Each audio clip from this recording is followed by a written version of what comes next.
Hey, all my IFG friends, this is Steve. I want to say, if you like movies like I do, we've started a new podcast called Happy Hour Flicks. You can find it anywhere podcasts are found. It's all about nostalgic movies that we love, and we bring on special guests each episode, and we also have specialty cocktails made for each one, too. So it really is an hour of a good time talking about movies that we love, like Gremlins, Seven, Free Willy. We talk about The Last Starfighter also. I mean, we kind of run the gamut across all the decades and really have a great time. So wanted to invite you to come over and join us. That's Happy Hour Flicks, anywhere podcasts are found. This is the Independent Filmmakers Guide from Framework Productions. Framework Productions. Thanks for joining us on the Independent Filmmakers Guide podcast. I'm your host, Stephen Pierce. Many filmmakers spend their lives learning to create, refine, rewrite, and reduce their story in an effort to create something personal and meaningful to them. And for most, distribution is a step where they look for someone else to take that film and shepherd it to success. Today I speak with Michelle Shwarzstein, Vice President of Marketing and Acquisitions at Brainstorm Media. At Brainstorm, they create shows and films for a variety of networks and streamers, but also have distributed close to 1,000 films since 1995. Michelle, it's great to have you on, and thank you so much for joining me. You're with Brainstorm Media, and you guys do everything from creating content, developing content for a variety of platforms and destinations. But you also have a distribution arm with the company, correct? And that's more where you come in on your role. That's right. Yeah, we've been distributing films for about as long as I've been there. In terms of all rights distribution. We've always had some involvement in distribution before that, but not from theatrical on. So that started for us in 2012. So how did you get involved? I mean, it's a family business, right? Yes. So why am I working for my father? Right. Great question. Why? First of all, why are you working for your father? Second of all, how many times have you almost killed your father while you've been working for him? I have to do these attitude checks, right? Because we all know how we can be with our parents, and it doesn't change if you work for them. So I've over the years found myself in meetings being like, why are you saying that? I really want to show exactly how I feel about what you're saying right now. If it's boring me to tears or if I find it incorrect. And if it was any other situation, I'd be like, what are you talking about? And just pop right in there. But there's definitely, I learned well how to balance those two roles he has in my life. I could only imagine, if I was working with my parents, half of my day would be like, oh my God, Dad, don't say that. Oh no, you can't do that. So I can only imagine if you had to every day work with your family. Yeah, it's definitely, I mean, at this point, it's been over 8 years. So it's very comfortable. And I'm very lucky that he has a lot of respect for me and lets me do my job.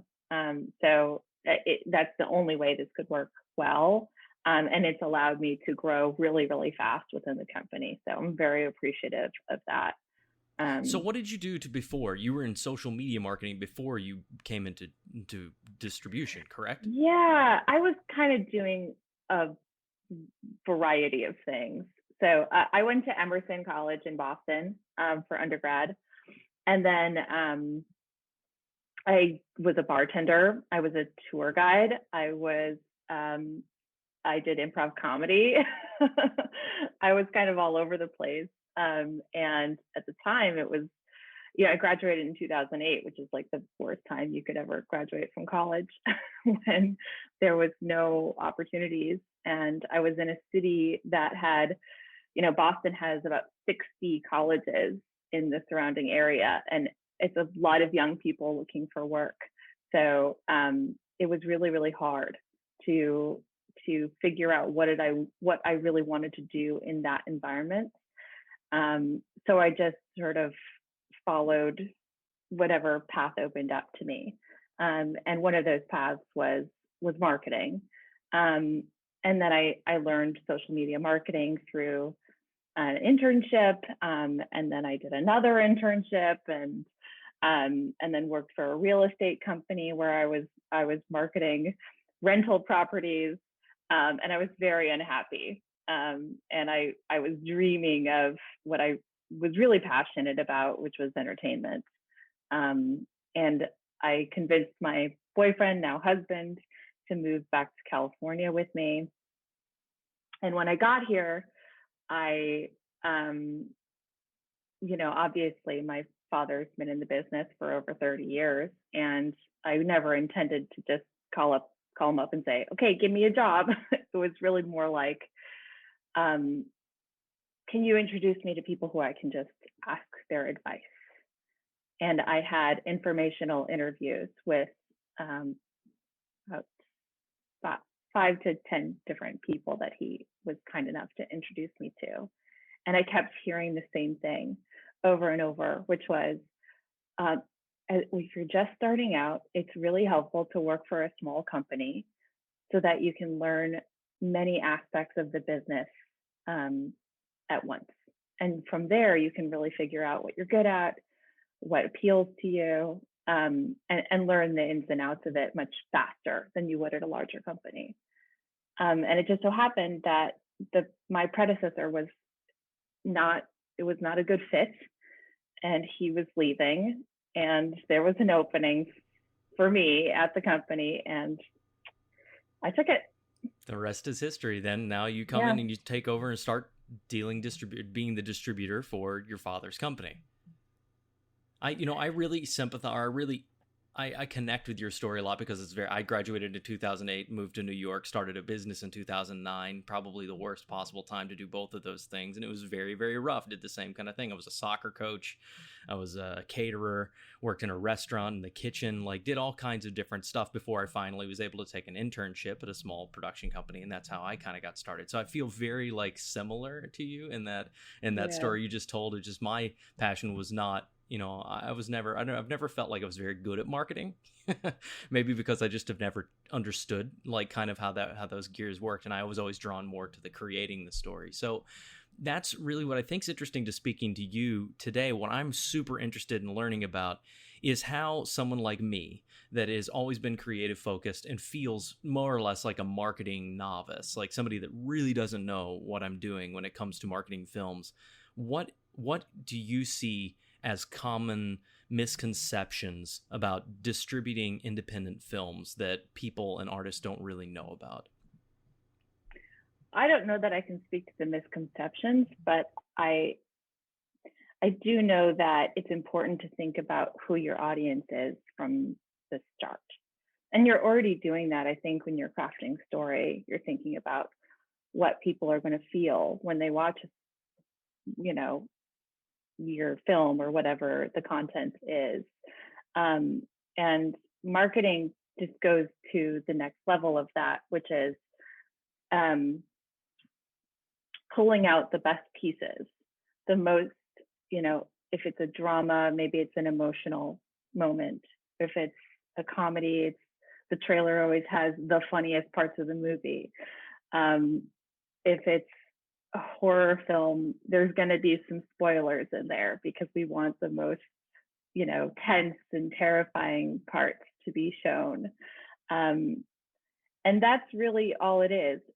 It's figuring out what the most appealing aspects, at least in film marketing, right? And trailers specifically, which is maybe the most important asset that's created to market a movie.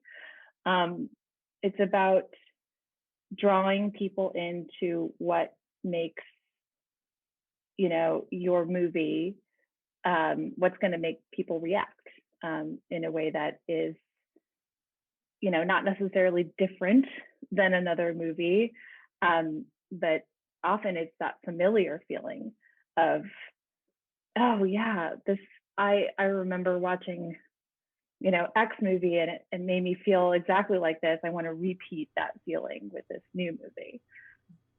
Interesting. That's really interesting. So I saw on your website, it says, and I thought this was a really interesting and cool quote. So I don't know if you even know it's there, but it's now that indie film industry has evolved, the company treats distribution more like a craft. So in like kind of almost what you're speaking about there too is the artistry and kind of the craft of forming how to sell a movie, right? Yeah, that's very much something that my dad wrote, for sure. So what would you, if you could rewrite that, what would it be? What would you, and what do you think your vision is? I think craft is right. I think it's basically speaking to the fact that you have to be, as an independent film distributor, we're not going to get the sexiest titles, right? We're not paying the most for the film that lit up Sundance, right? That got everybody talking. We're finding films that maybe come with a set of problems or are not the most widely commercial thing in the world. So we work hand in hand often with filmmakers to really strategize on how we bring it to market, how we present it, how we package it, when and where. There's a lot of questions. And I think what he is referring to in that quote is that there are now so many different ways that you can release a film in any different order, and it's extremely condensed. Obviously, what's going on right now with theatrical is a nightmare, and that just confuses things even more. So you really have to be mindful of, the date that you're picking, how close your transactional VOD is to your theatrical window, to your television window or SVOD or however it's being distributed after that. It's all a picture, it's figuring out a puzzle, right? Which is Absolutely. What we do. So I guess because COVID and post-COVID theatrical is going to be a whole new thing. And I think transactional VOD is going to totally change the way it's approached. Even subscriptions now are taking transactional on top of subscriptions. So it's a fucking wild west right now. And but let's talk kind of pre-COVID, because that's the last kind of firm foothold I think probably distribution had for a minute. How would you go about acquiring a film? And I'm sure there are many different ways, but what are the most common ways you would find a film, and what drew you to it to say that's a title we want to acquire if possible? Well, so we get films from sales agents, whether it be the large agencies which rep a lot of titles, or foreign distributor or international sales agents. Sometimes we get them right from producers. Often we work with producers that we've worked with before who have an established relationship with. Very rarely does it come in cold. It's typically through someone we've worked with previously or a sales agent that we have some contact with. And in terms of figuring out which of those titles is a fit, it's really about what else we are already distributing, so how it fits in with our current slate. We don't take a lot of titles. We really only do about one a month. So our distribution is quite small, which allows us to be very focused about which titles we do want to go after, because we're not a volume shop. We don't want a ton of product in the marketplace. We really just want to pick our battles or not battles. There's a little bit of a battle. Pick our projects smartly. And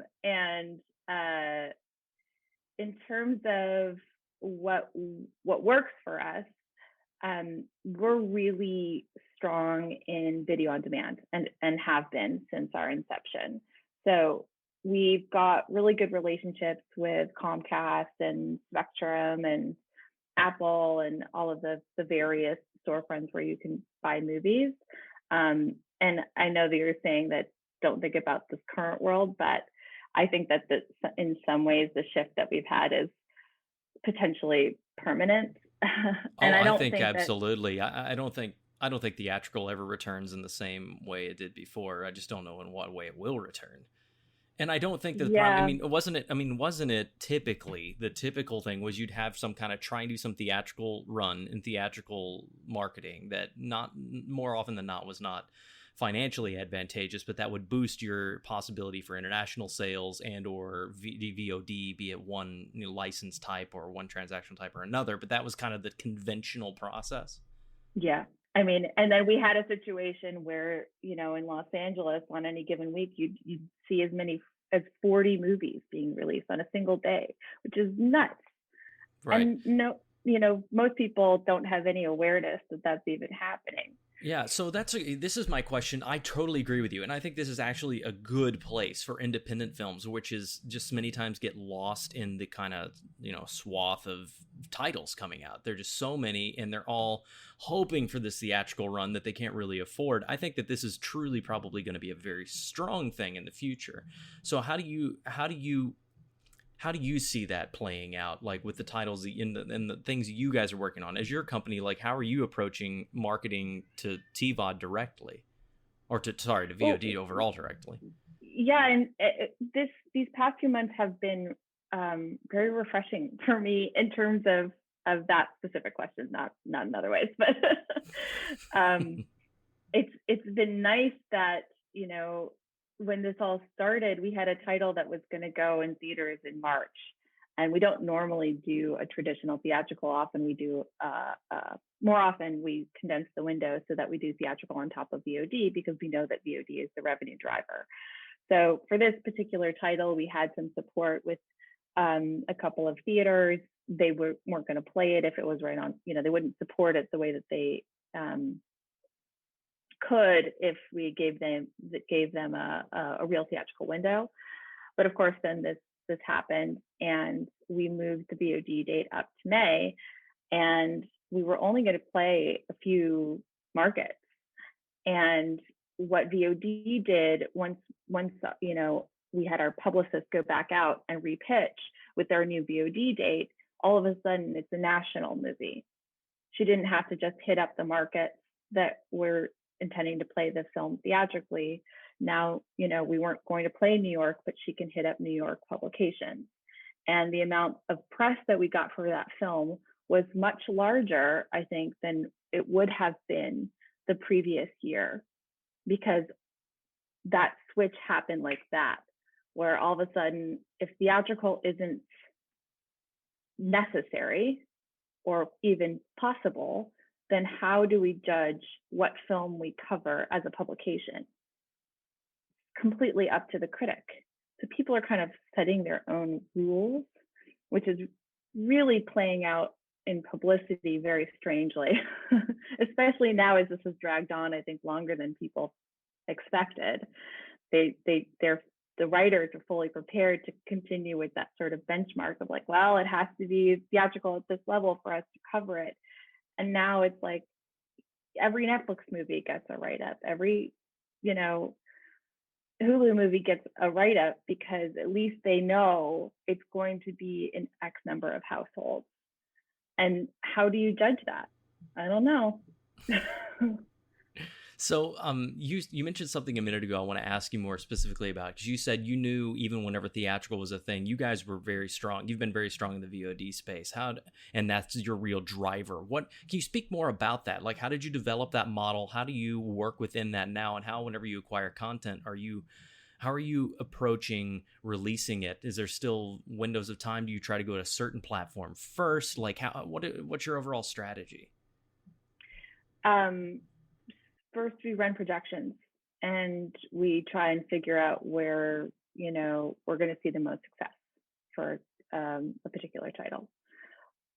In this current world, sometimes that transactional number is higher than anything else that we project out, and it's a little bit of a question mark, of course, because you don't know what people are going to actually pay for, and it's our job to dress it up in a way that is going to get people excited to plunk down money for it. But remind me the where you started with your question. I think I already took it somewhere else. No, I mean, it's a complicated question, because how do you take something that's ultimately subjective And how do you turn that? How do you try and shape it into a transactional path? Like, say, we're going to release on this platform at this date. Obviously you run some form of projection models that I'm sure you all have developed over time, but there have to be some consistencies, like just general rules of thumb that you've found to work for you. Sure. Yes. General rules of thumb. So we typically release, as I said before, day and date. So that would be same day, theatrical, same day as VOD. And the reason to do that is you get a different level of promotion or merchandising on various platforms for that. You'll see on Apple, they have like home premieres is how they refer to it now. And on Comcast, I'm not even sure how they've labeled the folder now, but it's in theaters, right? It's always been in theaters. And you get to have your title much more visible on a storefront that's incredibly crowded. So it's unless you think you're going to make a bunch of money in theatrical, which obviously, we have never really placed that bet. You've always just used it as a subsequent marketing technique for your online platforms, it sounds. Yeah, and we're being encouraged to do that by the platforms themselves. Right. So how important is that feature on a platform, like to the success or failure of a film? Do you find that, like, so I guess I'm asking kind of short tail versus long tail, how important whenever you release something is it for you to get it in a featured position on a platform? Extremely important. Week one is it. That's it. So like you push all your resources basically and all your energy into that initial push and the PR surrounding it? Yes. Got it. So, and that's, I mean, in that way, it's similar to theatrical. Right. I mean, that sounds exactly like theatrical, just a different destination. Exactly. So, I mean, I guess, so is it the type of film that you acquire that drives the PR? Because you're saying you're building a catalog. So that obviously sounds like it helps. Like whenever you crack one nut, it sounds like the next time it's a little easier to retread that path. So it's important for you to continue to aggregate films that are of a similar message or audience. Not at all. If you look at our catalog, it's all over the place. It's very eclectic.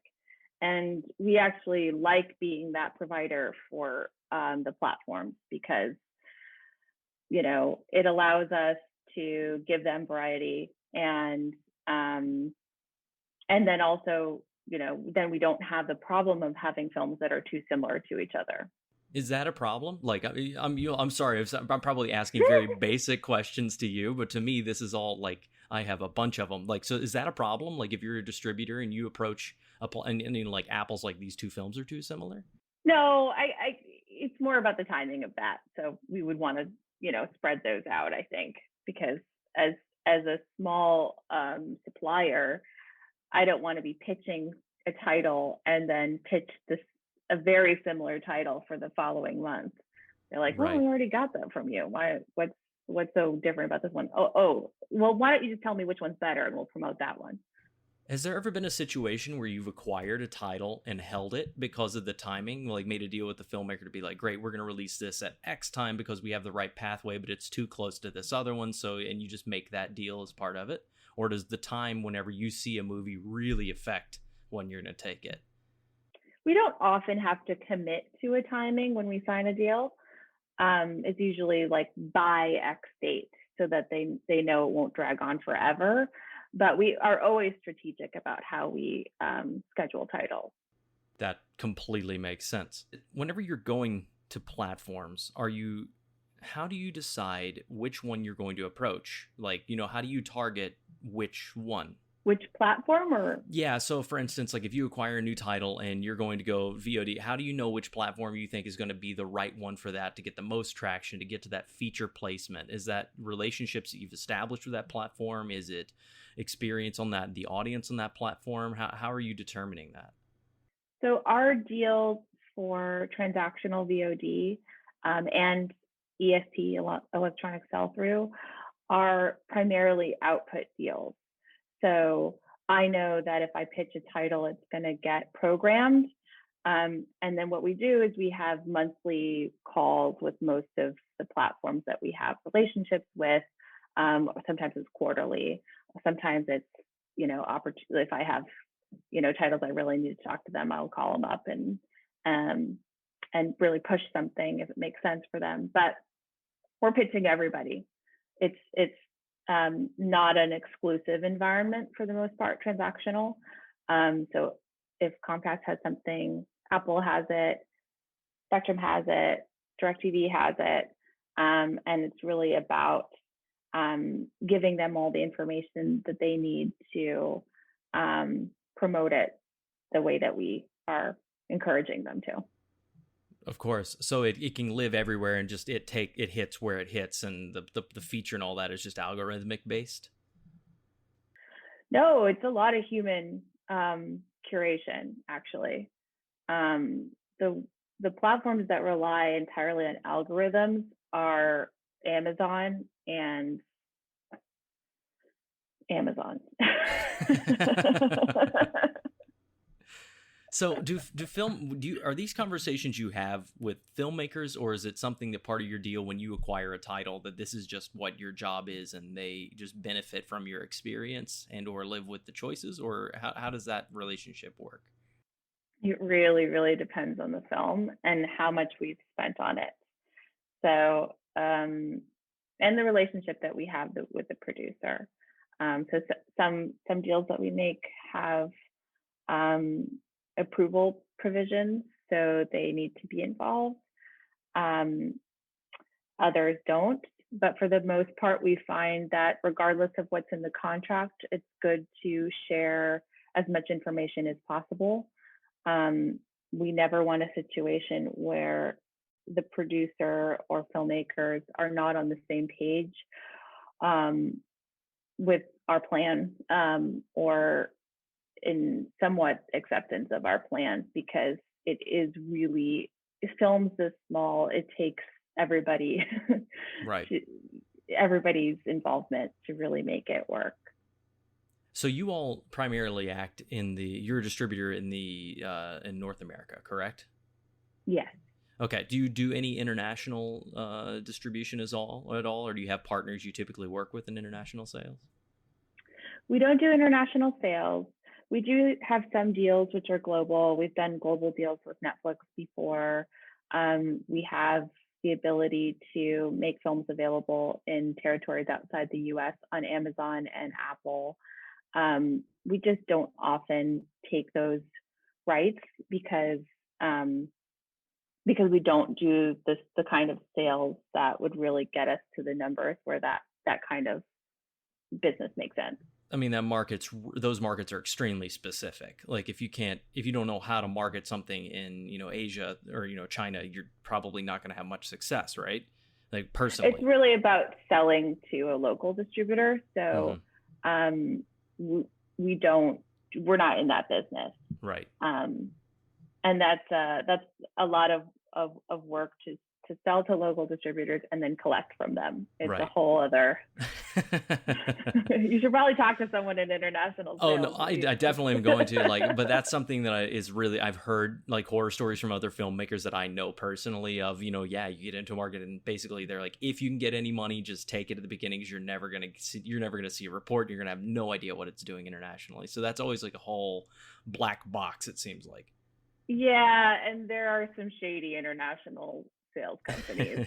There's definitely, you have to weed through a lot of them to find the honest people. There are honest people in international sales, but there are a lot of crooks as well.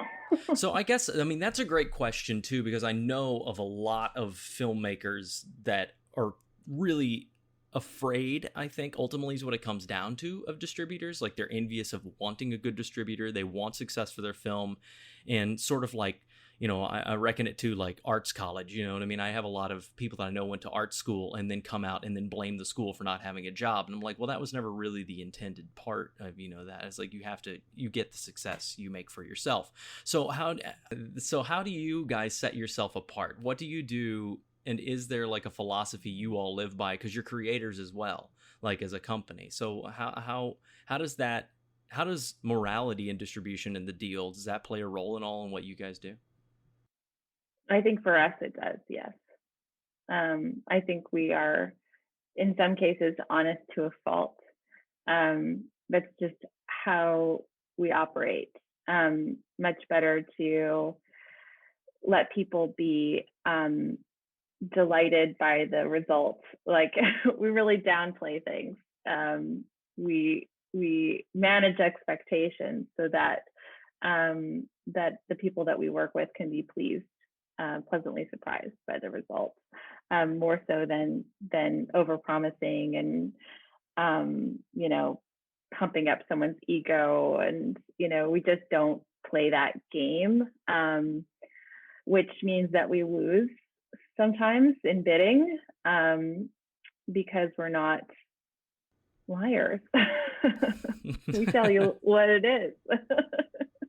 If you're a filmmaker right now and you're writing a script and you're going to be raising this money to make it, which is already a huge hole to climb out of financially, what are some things that immediately help your film be more distributable? Is it genre? Is it based on the poster, like cast member? Is it runtime? Is it, what are some things that you've seen that consistently, or well, not seen, what is a consistent thing that you come across that you're like, cool, that checks that box and I think that will work because of something? I think thinking about suspense is really important. Even if you are writing a drama or a comedy, suspense is really important, because it's those moments, like I was talking about earlier, that we can really pull from to entice people. I will say that genre films have an easier time in the marketplace. There's more of a need for genre films that are look a certain way or have a certain production value. There's a lot of bad horror. So we're always pleasantly, when we come across something that's a little different or, a little bit better made and really does a good job, we're like, yes, wow, a not terrible horror movie. That's great. Mm-hmm. Just one more thing I'll say on the cast part is it matters. It really does matter. And especially if you have a non-genre film, if it's a drama or a comedy, the cast matters that much more. Get ready for your distributor to lean on whatever cast you have. What does lean on the cast you have mean? Meaning that'll be a focal point for their marketing. So is that like something... what you were saying with their head on the poster. Yeah, exactly. Like, you'll see a lot of like Bruce Willis films where he's in the movie for 10 minutes, but it's just his face head on the poster. Yeah, exactly. So there's a reason for that. Have you ever run across a deal or something where you wanted to use an actor and there was a limitation within the contract they had of the film or something like that people need to be aware of whenever like they're contracting their actor to begin with, things that are useful to build in? Yeah, definitely that. You want to be able to show them. Typically, or more often than not being able to use their likeness is a provision that's like an MFN, where if you show X actor, you have to show Y actor in the exact same size, and placement is determined in advance. That's fine. I mean, we can work with obligations like that, but just to be mindful of what that means for the end results as you're, negotiating those kinds of agreements is important. I'm going to come back because I have a question about cast in a second, but that made me think of something else. Whenever you're acquiring a title, are you generating this content, like the trailer, the poster, the key art, that stuff, or do you sometimes get that with the film in the first place, and how often do you take what they've given you? Yeah, sometimes we do take what the filmmaker provides. We prefer to make our own, but it really just has to do that has to do really with the budget of the film, what we have planned for the release, and how good or bad the materials that come with the film are. Got it. So that's a case, kind of a case by case, but it sounds like you prefer to, make everything because you probably have more expertise and stuff. How do you go determining a budget, and what's the back and forth like on that? Because I've heard a lot of people that get into distribution deals, too much money gets spent up front and they never have any hope of making their production budget back. So how do you approach that? Sometimes it's capped in the agreement. But we always want to be in a situation where people are making money. And we don't want to be the cause for a filmmaker not receiving money because we've spent too much. So we're pretty frugal, and we build a budget based on what we have projected. So if we know we have to do X, Y, and Z to get to the number that we've projected, then we'll spend that money accordingly. So it really just depends on what we're going to get. We really think through what the most important marketing elements are. Often it is the poster and the trailer. I'd say trailer more than the poster in some cases. And sometimes a film can benefit from additional publicity. Sometimes it can benefit from, an impact producer, someone who really, can drill down and do some grassroots marketing on a title that has some, relationship with an advocacy group or some cause that can be a path that we go down where we spend a little bit more money or money more strategically. So dipping back to my genre question, so genre sounds like sci-fi, horror, fantasy potentially, but I think that those sci-fi and fantasy I think are probably pretty hard to get really well done in an indie community just because it costs a lot of money. That stuff costs a ton, even if you do it in post. So, but it feels like those offset the need of recognizable talent a little bit. But just making sure I understand, the deeper you get out of genre film and more into, action, drama, comedy, romantic, that kind of thing, that kind of world, you need more cast impact to have to have a more successful campaign. Yeah, I would agree with that. Great. I feel like everybody knows that, and people it's so hard to, constantly fight that battle, but it feels like something that you just have to take the note. You know what I mean? Like that's something my producer just always says, is like, you just got to take the note sometimes. And that feels like just to take the note moment. It seems like something that you feel like you don't want it to be true. No. I definitely want that. Like it just, it becomes a budget limitation because whenever you start, I think as a filmmaker on our side of the table, like we have scripts that we've written that we really love and they're $1 million. And we're like, well, as a first time film, $1 million is a huge hole. So is there something we can make that's a little smaller and find a little success with it? $250,000, $500,000. But now your cast budget is going to be, a third at least of your budget, probably more by the time it ripples out and you have to think about the support they need and all the transportation. So it's an obvious problem that, I think many people just keep trying to solve over and over again, that it is just, that's cost of doing business. So you should I'm feeling like more and more myself, just hearing you reiterate it. I'm like, feels like something to just approach and be like, that's a given. If you want to have the most chance of success, this is something you just need to commit to. Yeah. So.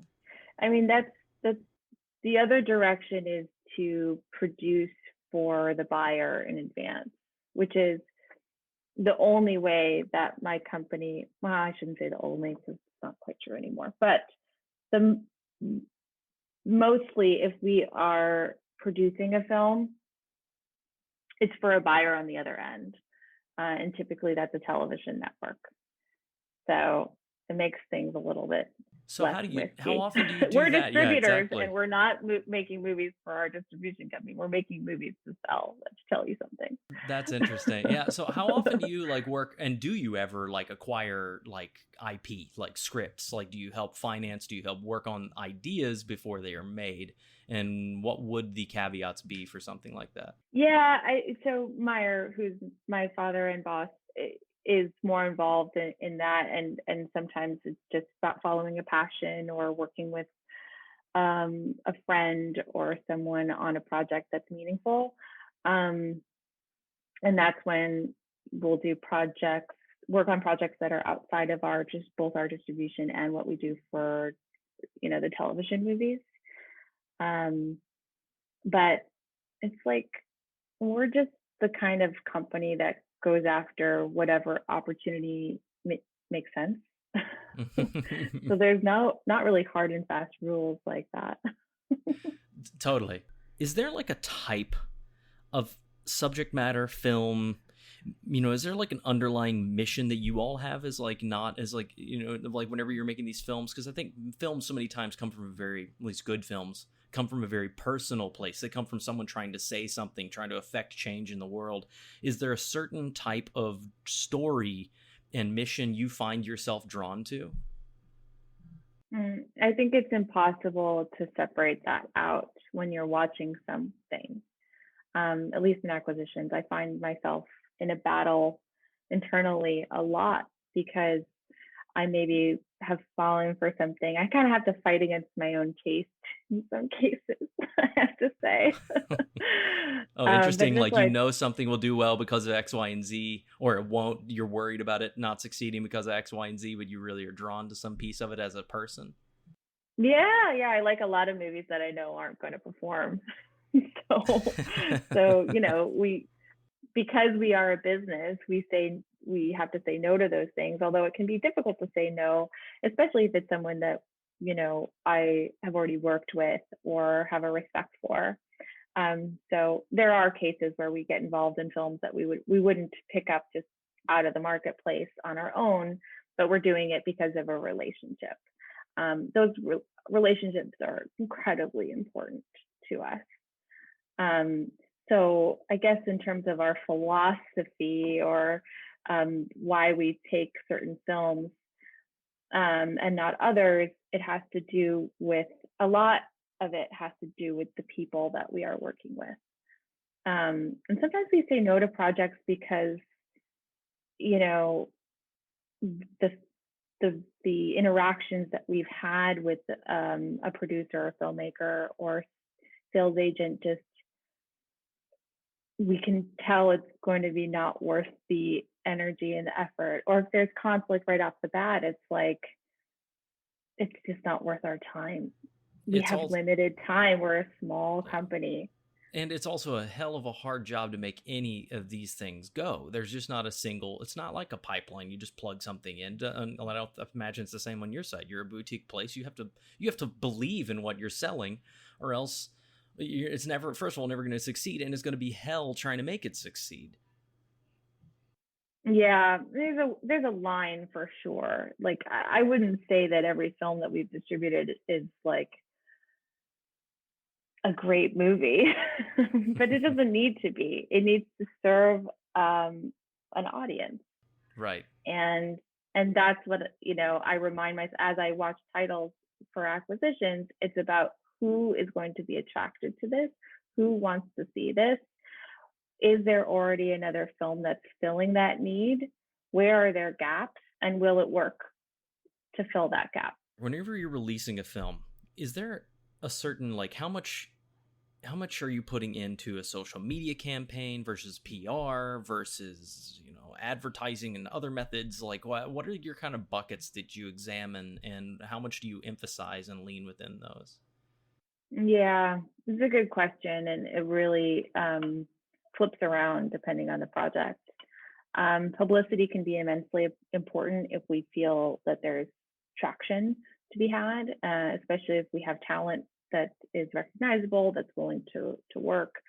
That obviously requires some money to be put towards publicity so that we can really take advantage of opportunities that come up where that person can be interviewed on camera or off to promote the film.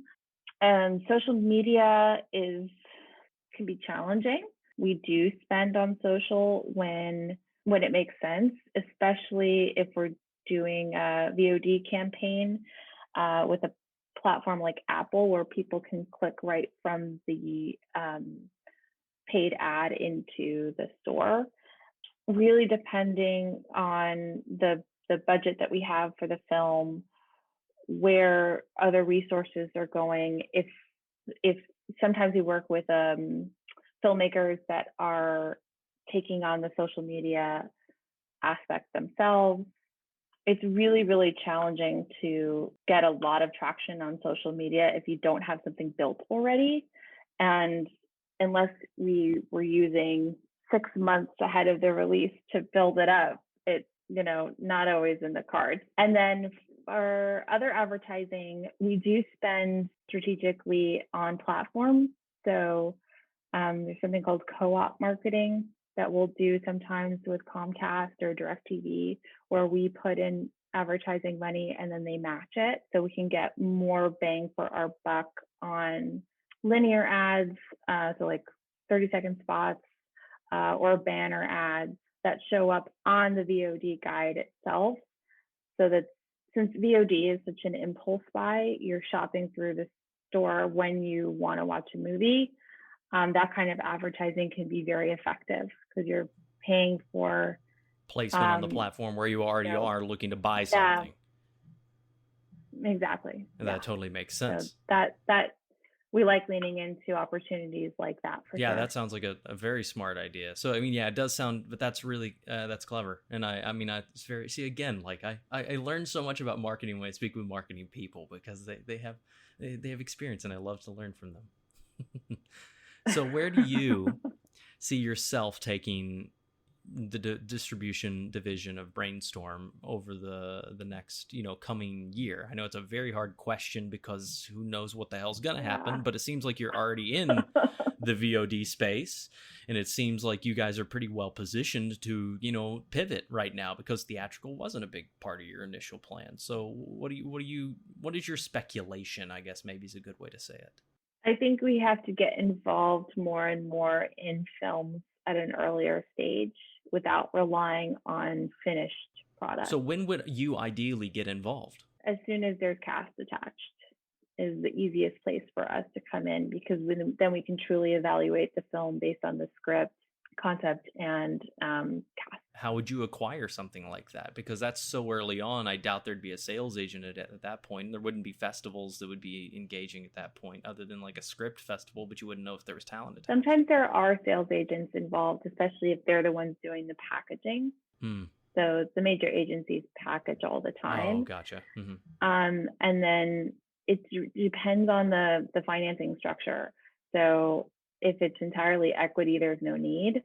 But if it's pieced together in some way where there's tax credits, gap funding, Well, I mean, it wouldn't be like a bridge, or we don't act as a bank, but we could either pre-buy at an early stage, which would attach us as the distributor for a certain amount of money, whatever is agreed upon, or we could do something that's called a backstop, where we give that money, and then once the film is made, there's a shopping period built in so that the sales agent or filmmaker can seek out other deals that could potentially be a lot more money than the one that we've agreed to.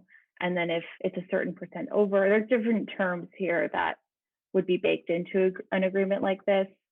But basically, it's a pre-buy with the ability to swing out of it if something really big comes along. Got it. And I assume there'd be just, at that point, you almost are a financer. You probably just get paid back with interest or something. If they take the bigger sale, you get some payment for that.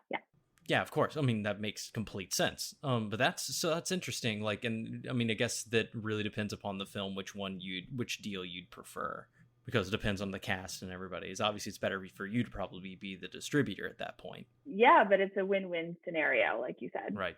Michelle, it's been awesome speaking with you. So for Brainstorm, like, should people just go to their website to see what you have coming up, or what you're releasing, and what, do you have anything coming up that is, you'd like to tell us about? Yeah, I really downplayed theatrical in this but we do have a theatrical event. It's a film that we are releasing called Recon, and it's a World War II drama thriller about these 4 American soldiers who are in Italy at the end of the war, and they are sent on a reconnaissance mission.